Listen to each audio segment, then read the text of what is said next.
Hi friends, welcome to Digitized Health. I'm Dr. Munim Moiz and I'm a family medicine physician, also known as a GP in the UK. And here's why you need to take another look at the Watch Active 2 before you press buy on the Watch 3.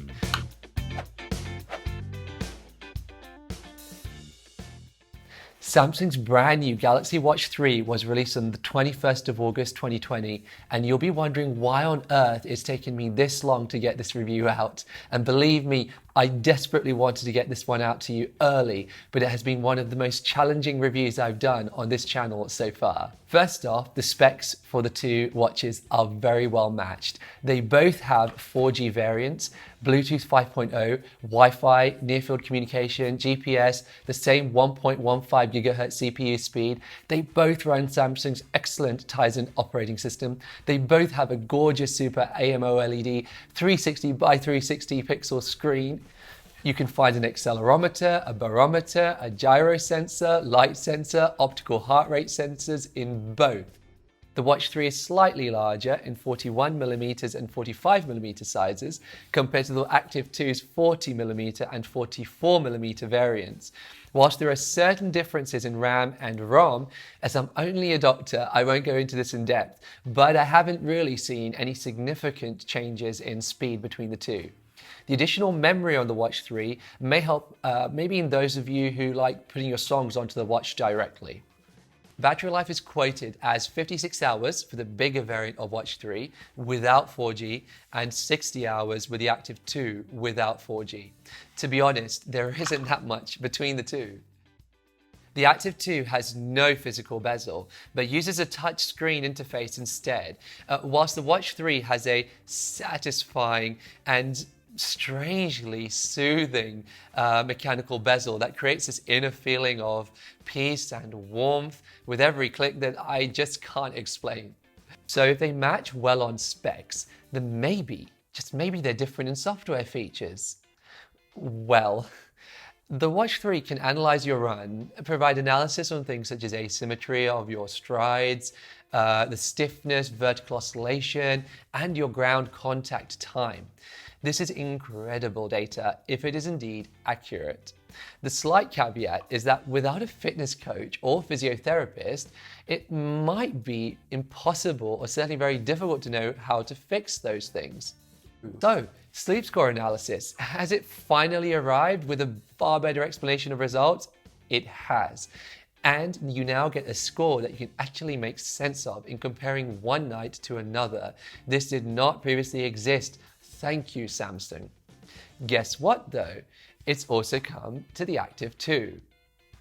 The Watch 3 can measure your VO2 Max. This is a marker of how much oxygen your body can consume when exercising and gives you an idea of your cardiovascular fitness. For a more detailed walkthrough though of this important metric, take a look at our video on VO2 Max scores that we created for individuals of all ages to understand easily and simply. But the Active 2 can do that as well now. If you're getting value out of this video, tap that like button. Also, we'd be keen to know whether the run analysis is something you would use.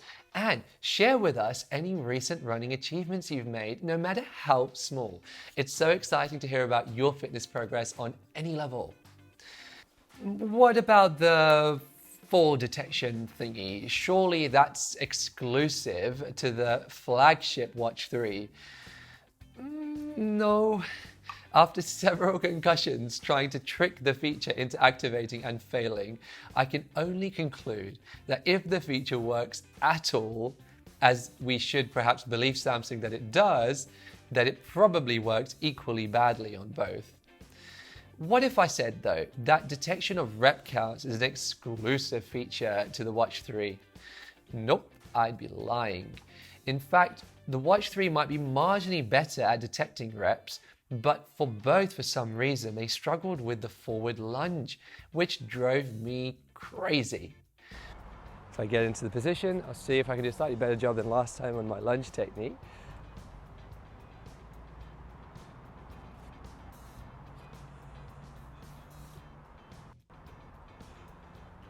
So I can already just see glancing that the Galaxy Watch Active 2 is still having a real problem detecting the rep count.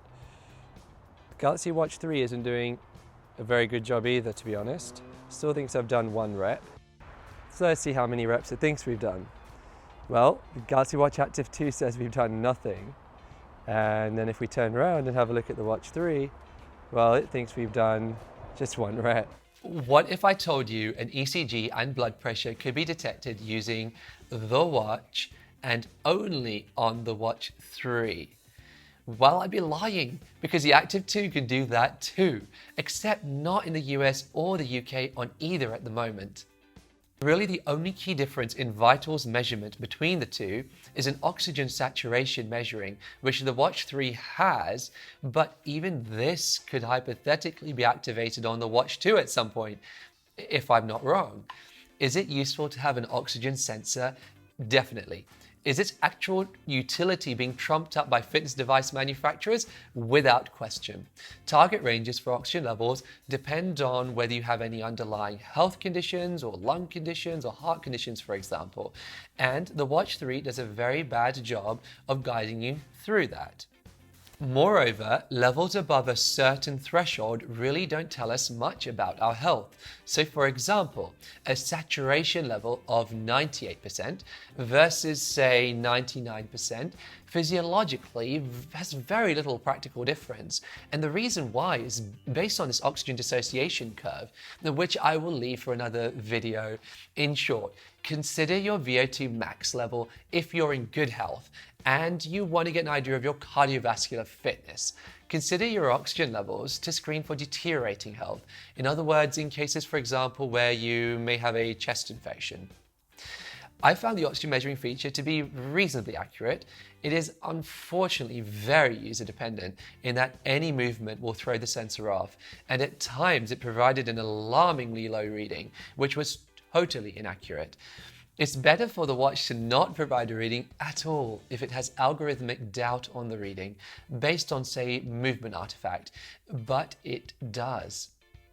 So, if there's not that much difference between the watches, what's going to make you pay the extra £149 or $130 US? Honestly, it's down to looks, aesthetics, and that gorgeous bezel. If you want to feel premium and stylish wearing a watch, as you should, then you go for the Watch 3. If you want to look sporty and take this watch outdoors into environments that may risk the watch getting a gentle knock or two, then go for the Active 2, as it might not hurt as much if it got a few scratches compared to injuring this poor fellow. Whatever you do, don't decide between the watches on hardware specs alone. There isn't much between them, and if the oxygen monitor is the reason you want the Watch 3, honestly, it would be cheaper to buy a more accurate finger sensor for a couple of pounds or dollars. We hope you liked this review and found it useful, and if you did, hit the like button, hit the subscribe button for lots more like this and to get notified of when the coolest fitness and health tech is discussed and reviewed by us. In this fast-moving field, this is the best channel for all things health and fitness tech and to learn more about your body and your health. Take care, stay safe, and smash your goals.